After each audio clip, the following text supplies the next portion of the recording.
불길은 금방 잡힐 것만 같았습니다. 하지만 연기는 점점 짙어졌고 저마 틈새로 시뻘건 불길들이 계속해서 새어나왔습니다. 소방당국은 무려 소방차 32대, 소방관 128명을 출동시켰습니다. 불을 끄기 위해 5시간 동안이나 물을 뿌려댔습니다. 그러나 어찌된 일인지 그 많은 시간 동안 물을 뿌려댔는데도 불구하고 불은 꺼지지 않았습니다. 2008년 2월 10일 600년 넘게 서울을 굳건히 지켜오던 대한민국 국보 1호 숭례문이 이날 숫덩이가 되었습니다. 도대체 대한민국 국보 1호는 왜 불타올랐는가? 그리고 도대체 왜 불은 꺼지지 않았을까? 오늘 타버린 국보 1호 숭례문의 그 속 사정을 들여다보겠습니다.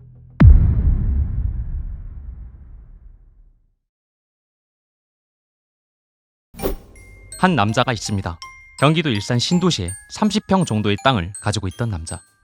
그리고 이 남자의 땅에 아파트 건설 계획이 있었던 건설회사. 선생님께서 가지고 계신 땅 계산해보니 9천만 원 정도 나오네요. 저희가 조금 더해서 1억 드릴게요. 선생님의 땅을 저에게 파시죠.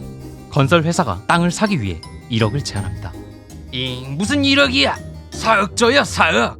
아니 네? 4억이요? 그래 4억 안 주면 나 이 땅 안 팔 테니까 그리 알라고. 남자가 요구하는 4억은 당시에 너무나도 터무니없는 금액. 건설사는 거부했습니다. 건설사와의 다툼이 길어졌고 이 남자는 건설사를 상대로 소송을 걸었으나 재판에서 패배합니다. 경기도 고양시와 청와대에 진정을 넣었으나 받아들여지지 않았습니다. 결국 2006년 2월 건설사는 공탁금 1억을 걸고 남자의 땅을 철거해버립니다. 이때부터 남자는 사회에 대한 증오에 쌓이기 시작했습니다. 법원과 정부가 본인의 목소리를 외면했다는 것이죠. 2006년 3월 결국 이 남자는 창녕궁 문정전에 불을 질러버립니다. 문정전에 문이 타버렸지만 당시 현장에 있던 관람객들과 관리 직원이 불을 껐고 다행히 그 이상의 피해는 없었습니다. 당시에 판사는 불을 지른 남자가 고령이라는 이유로 집행유예를 선고하고 추징금 1,300만 원을 부과하게 되는데요. 이 재판 결과로 이 남자가 사회에 품은 불만은 더더욱 커져만 갔습니다. 2008년 2월 10일 서울. 남자는 본인의 억울함을 알리고자 어처구니 없는 결심을 합니다. 1.5리터 기름 3통을 가방에 담고 접이식 사다리를 챙겼습니다. 그렇게 그가 향한 곳은 바로 숭례문. 당시 시각 오후 8시 35분. 관리 직원조차 퇴근한 상황. 남자는 숭례문 1층 누각으로 들어간 다음 2층 누각으로 올라갑니다. 가방을 열어 기름이 담긴 1.5리터 페트병 3개를 꺼냅니다. 그렇게 기름을 바닥에 뿌린 다음 일회용 라이터를 켰고 숭례문 바닥에 불을 질러버립니다. 불이 붙은 것을 확인한 다음 남자는 그대로 도주했습니다.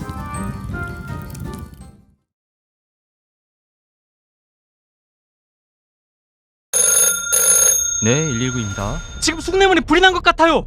흰 연기가 계속 올라오고 있어요. 소방 당국은 신고를 받자마자 신속히 소방차 32대와 소방관 128명을 현장에 출동시켰습니다.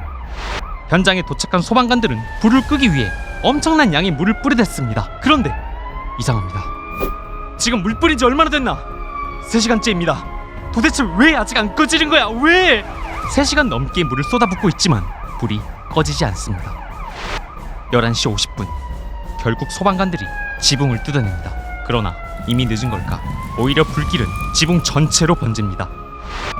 12시 50분 2층 누각이 붕괴되기 시작하더니 새벽 1시 55분 결국 숭례문의 1, 2층 누각 전체가 힘없이 주저앉았습니다. 600년 동안 서울 한가운데서 굳건히 자리잡고 있었던 국보 1호는 그날 그렇게 5시간 만에 사라졌습니다.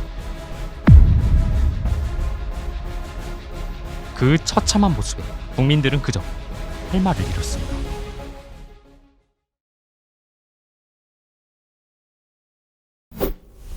소방관들은 분명 불길이 치솟는 곳에 집중적으로 물을 쏟아 부었습니다.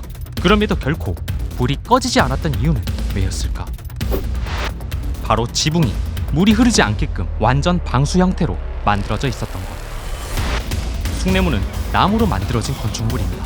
나무는 물이 닿으면 썩게 되므로 숭례문의 지붕은 어떠한 일이 있어도 빗물이 흐르지 않게끔 완전 방수 형태로 만들어져 있었던 것이죠. 그래서 불을 끄기 위해선 지붕을 뜯어내고 그 안으로 물을 쏟아 부어야 했지만 당시 현장에 출동한 소방관, 경찰관을 비롯한 그 누구도 이 사실을 알지 못했습니다. 그래서 그저 지붕 위로만 물을 퍼부었던 것이죠. 이 사실을 모른 채 현장에서 5시간이나 사투를 벌였던 소방관들 또한 얼마나 가슴이 아팠을까요?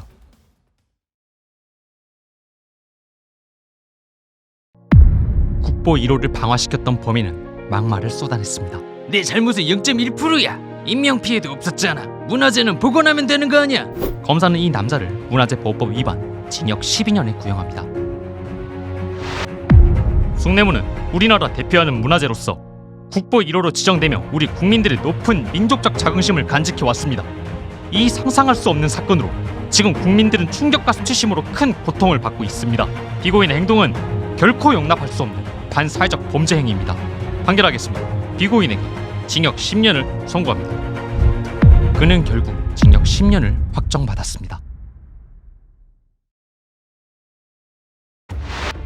국민 여러분, 숭례문을 제대로 관리하지 못한 점 진심으로 사죄드립니다. 국보 1호의 가치가 변함없도록 반드시 숭례문을 복구하겠습니다.